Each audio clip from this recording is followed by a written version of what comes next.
মালওয়ারির একজন হিন্দু ব্যক্তি, মুসলিম না, হিন্দু। আজকে আমরা তো সমাজে বর্তমানে মুমিন মুসলমান হয়ে একটা হিন্দু ব্যক্তির থেকে সবক গ্রহণ করব আমরা এই ঘটনা থেকে, যে মালওয়ারির একজন হিন্দু ব্যক্তি বোম্বাই, তো তিনি যাকাত প্রদান করতেন। তো তেনার একজন বন্ধু ছিল, তিনি মুসলমান, ঘনিষ্ঠ বন্ধু। তো তিনি তাকে যে বলতেছে, কি ব্যাপার ভাই, তুমি একজন হিন্দু ব্যক্তি, তারপরে সঠিকভাবে সবসময় দিকে যাকাত দিয়েই যাও, এর কারণটা কি? বলে কিন্তু বলতে চাচ্ছে না, বলে এটা গোপন রহস্য।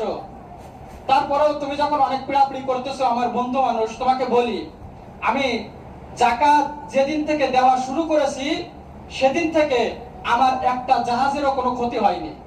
তার অনেকগুলি জাহাজ ছিল, একটা জাহাজেরও কোনো ক্ষতি হয়নি। আর তার অনেকগুলি গোডাউন ছিল, বলে আমার একটা গোডাউনের মাল কখনো কমতি হয়নি।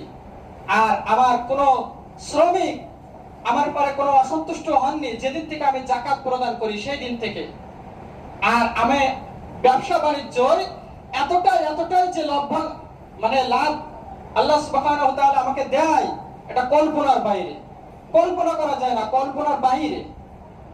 তাহলে একজন হিন্দু ব্যক্তি যদি যাকাত দিয়ে মালের মধ্যে সে বর্ধনশীল সে দেখতে পায়, এবং এটা যদি তার বুঝি আসে হিন্দু থাকা সত্ত্বেও, আমরা আজকে মুমিন মুসলমান হওয়া সত্ত্বেও আমাদের বুঝি আসে না।